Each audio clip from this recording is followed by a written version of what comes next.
이 영상은 소방안전교육사를 준비하시는 분들을 위한 영상입니다.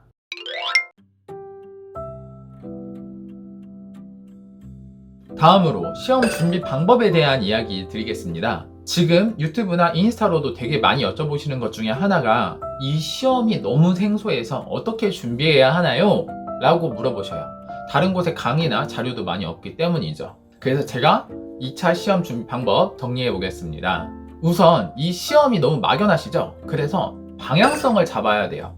방향성은 제가 조금 앞에서 말씀드린 것처럼 일단 교사로서의 접근이 필요하다 라고 말씀드렸는데, 소방관 또는 다른 직종에 있는 내가 어떻게 교사의 입장을 알지? 무엇을 공부해야 하지? 라고 느끼실 수 있어요. 그래서 가장 먼저 추천드리는 거는요, 이 책 뒤에 보시면은 제가 기출문제와 예시 답안을 수록해 놓았습니다. 이 부분을 가장 먼저 한번 훑어보시길 바랍니다. 그런데 이거 너무 꼼꼼하게 읽지 마시고요, 그냥 인터넷 기사 읽듯이 살포시 훑어 읽어보세요. 그러면 방향성 잡기는 이걸로 끝입니다. 아, 이런 것들을 물어보는구나. 아, 학습 지도안을 짜라고 하는구나. 이런 식으로 짜는 거구나. 아, 18년도에는 수업 지도안이 나왔고 20년도 시험에는 교수학습 모형에 대한 이야기가 나왔구나. 아, 이런 게 교사로서의 접근이구나 라는 느낌을 받으시면 그걸로 완료입니다. 다음으로는 이 책을 처음부터 끝까지 1회독 하시는데요, 엄청 정확하게 모든 것을 암기하면서 보지 않으셔도 됩니다. 아까만큼 훑어읽기 하라는 말씀은 아닌데요, 처음부터 끝까지 책을 진득하게 공부하되 너무 암기에 집중하지 않아도 된다라는 말씀입니다. 그리고 정 이해가 되지 않는 부분은요, 대충 읽어보고 과감하게 넘기셔도 돼요. 일단 전체의 맥락이 잡힌 뒤에 그걸 다시 보면 이해가 쉬운데, 처음에 분절 되어 나누어서 수록이 되어 있는 내용을 봤을 때 이해가 안 될 가능성이 농후하거든요. 이러한 느낌 정도로서 1회독을 쭉 해주세요.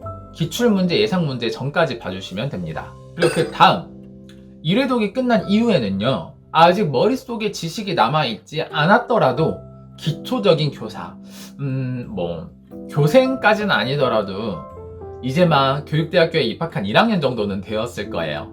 그럼 그 상태에서 기출문제를 보시고요, 기출문제를 모범답안 제가 적어놓은 거 보지 마시고 자기 나름대로의 답변을 A4 한 장 정도로 써보세요. 전체적으로 논술형으로 쓰지 않으셔도 됩니다. 그냥 궤도식으로 점 이거 얘기해야지, 점 이거 얘기해야지, 점 이거 얘기해야지, 이렇게 목록만 적으셔도 충분해요. 어떤 이야기를 하면 좋을지, 이 문제에서 어떠한 개념을 가져와야 할지 정도만 정리해 보셔도 충분합니다. 그리고 나서 모범 답안을 한번 읽어보세요. 그러고 나면 아, 내가 이제 교사로서의 접근을 조금 알 것 같다 라는 느낌을 받으실 수 있어요. 다음으로는 책을 다시 또 2회독을 하실 건데요, 지금부터는 조금 더 디테일하게 읽어주시면 좋겠습니다. 디테일하게 읽어보면서 어떠한 부분이 기출이 되었는지 기출 표시도 한번 해보시고요, 이 부분은 내 느낌적으로 나올 것 같다 라는 예상 포인트에 기록을 해두셔도 좋아요. 그리고 가볍게 암기하셔야 합니다. 진득하게 암기 안 하셔도 되고요, 이 단계에서는 진득하게 읽되 암기는 가볍게 라고 생각해 주시면 됩니다. 이러한 느낌으로 2회독을 끝내시고 나면요, 기출문제에 대한 답을 문장형으로 다시 써보시길 바랍니다.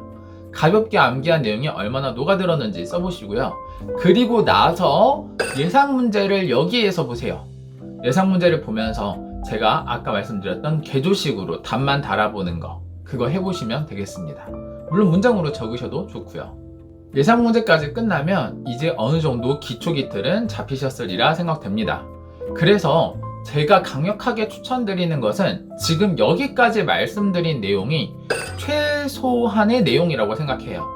여기까지 하면은 공부 능력이나 스타일이나 노력 정도에 따라 합격은 가능하지 않을까 생각이 들고요. 사실 3회독, 4회독, 5회독 추천드리지만 그게 부족하면은 여기까지만이라도 정확하게 해보시길 강력하게 말씀드립니다. 자, 그렇다면 여기에서 조금 더 욕심을 낸다면 무엇을 할 수 있냐? 안전하게 합격하고 싶다, 더 욕심내고 싶다 하시는 분들은요, 여기에 나만의 만능틀 답안을 만드셔야 해요. 이게 무슨 말이냐면요, 지금 18년도 시험을 보면은 교수학습 지도안을 짜라고 했고요, 20년도 기출문제를 보면은 탐구학습 수업 모형에 대한 특징을 묻는 문제가 나왔어요. 어찌됐든 교사로서 내가 이 안전교육을 맡았을 때 어떻게 하실 건가요? 라고 묻는 문제가 나올 수 있다는 거예요. 그리고 실제로 실무를 할 때도 필요하고요. 결론적으로는 어떠한 수업 모형, 어떠한 교수학습 지도안, 교수 프로그램을 설계하라 라고 문제가 나올 것을 대비해서 분명히 연습을 하셔야 되는데, 그때 나는 무조건 이 틀을 가지고 답을 만들어야겠다 라는 생각으로 만능 틀을 준비하라는 말씀이에요. 실제로 교사들이 임용고시를 볼 때 수업 지도안도 써야 되고 한국어와 영어로 수업도 즉각적으로 바로 만들어서 해야 돼요. 근데 이게 어렵잖아요. 그래서 만능 틀을 만들어서 씁니다. 나는 역할놀이 수업 모형을 반드시 쓸 거야. 이 역할놀이 수업 모형의 장점은 이거랑 유의사항은 이게 있었지. 그러면은 나는 활동 1에서는 학생들과 개념을 알아보는 활동을 하고, 활동 2에서는 학생들이 간략하게라도 대본을 짜보는 활동을 쓰고, 활동 3에는 역할놀이 수업을 해야겠다. 역할놀이 활동을 하고 나면 아이들이 어떠한 안전교육의 효과를 얻을 수 있고 최종 정리 활동과 어떠한 결론을 얻을 수 있겠다. 평가는 동료 평가로서 친구들을 서로 보고 연극을 보고 느낀 점을 안전교육과 관련해서 발표하게 함으로써 지식적인 측면과 정의적인 측면까지 같이 평가해야지 라고 정해주는 거예요. 여기까지만 정해두고 문제가 화상이 나왔다 그러면은 제가 가진 만능 틀에 화상을 연결시켜서 다쳤을 때의 상황을 역할놀이로 풀어가는 화상 안전교육을 하거나, 태풍이 나왔다? 태풍을 활용한 안전교육 역할놀이를 이어서 하거나, 또는 감염병이나 다른 어떤 문제가 나왔을 때 역할놀이로 이어서 안전행동을 추구할 수 있는 방향으로 수업을 끌고 나갈 수 있어요. 이러한 식으로 수업 지도안, 수업 모형, 교수학습 설계 모형 이러한 것들을 공부하실 때 나만의 만능 틀을 준비하시는 게 필요합니다. 사실 이거는 필수는 아닌데요. 해두시면 정말 강력한 무기가 됩니다. 이렇게만 말씀드리면 감이 안 오시죠? 제가 이 책에 교수학습 지도안에 대한 만능 틀을 수업 모형별로 수록을 해놨어요. 그래서 별표라고 쳐진 칸에는 문제에 나오는 개념을 넣으시면 만능 틀이 완성됩니다 라는 기준이 있거든요. 그래서 여기 수록된 만능 틀을 보시면 이렇게 만능 틀을 만들어서 이렇게 쓰라는 얘기구나 라는 걸 이해하시면 돼요. 이 부분은 실제로 기출된 내용이기 때문에 반드시 준비하시길 부탁드립니다. 다음 내용은요, 이 안전교육사 시험이 논술형이잖아요. 논술형 시험 어떻게 준비하면 될까요? 라고 여쭤보시는 부분에 대한 답변 드리겠습니다. 일단 1차적으로 이 시험은 고르는 객관식이 아니라 자신의 생각을 줄글로 써 내려가는 서술형이에요. 도표를 그리거나 궤도식으로 간략하게 적는 방법 등을 조금 종합적으로 활용할 수 있는 서술형 시험이거든요. 그래서 이 시험을 준비하실 때는 우선 키워드를 반드시 정리하셔야 해요. 문장이 이렇게 긴데 여기에서의 키워드가 뭔지는 외우고 가셔야 된다는 뜻이에요. 실제로 임용고시나 다른 서술형 평가, 제가 학교에서 아이들 교육평가를 할 때도 키워드를 봅니다. 원래 이러한 서술형 평가는 키워드의 핵심입니다. 예를 들어 초등학생을 대상으로 안전교육을 실시하려고 한다. 어떠한 특성을 고려하여야 하는가? 교육학적 접근으로 서술하시오 라는 문제가 나올 수 있어요. 그러면 머리가 하얘지죠. 이때 어떻게 서술해야 하냐면요, 우선 이 시험 범위에도 유치원, 초등학생, 청소년, 기타 등등 단계별로 교육학적, 심리학적 여러 특성들이 정리되어 있습니다. 그럼 머릿속에 딱 떠올려야 될 거는 초등학생들은 특히 구체적 조작기의 특성을 갖고 있지. 만져보는 구체 활동을 중요시 하는구나. 이 구체적 조작기란 단어만 떠오르셔도요, 줄줄줄 나오실 거예요. 그래서 특성을 이제 답안을 쓰실 때 문장으로 적으셔도 되고요. 아니면 더 길게 도표나 정리해서 쓰셔도 되는데 반드시 키워드가 들어가야 합니다. 초등학생 아이들은 구체적 조작기의 특성을 많이 가지고 있기 때문에 간이 소화기 모형을 직접 만져봄으로써 아이들이 안전교육을 더 체화하고 습관화할 수 있다. 또는 구체적인 조작 활동을 반드시 활용하여야 한다.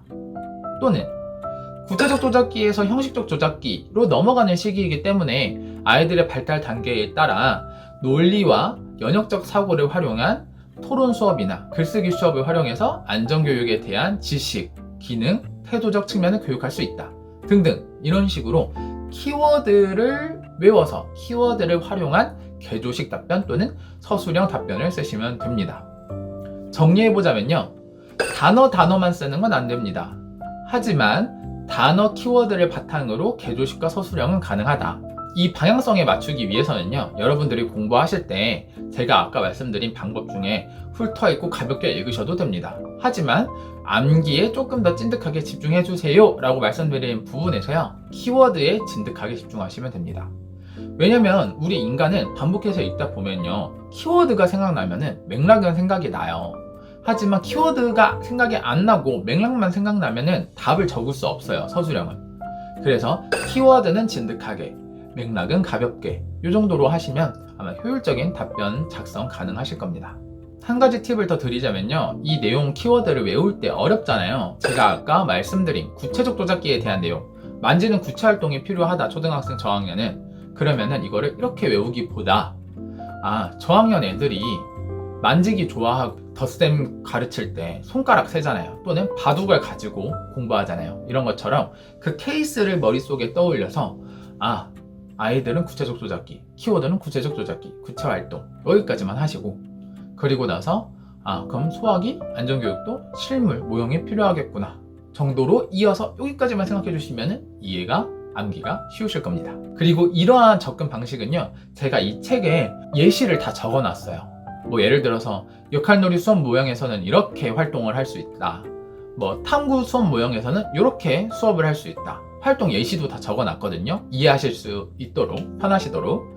그러니 이 부분을 연계해서 생각해 보시면은 이해와 암기가 한 번에 가능하실 겁니다. 참고해 주세요.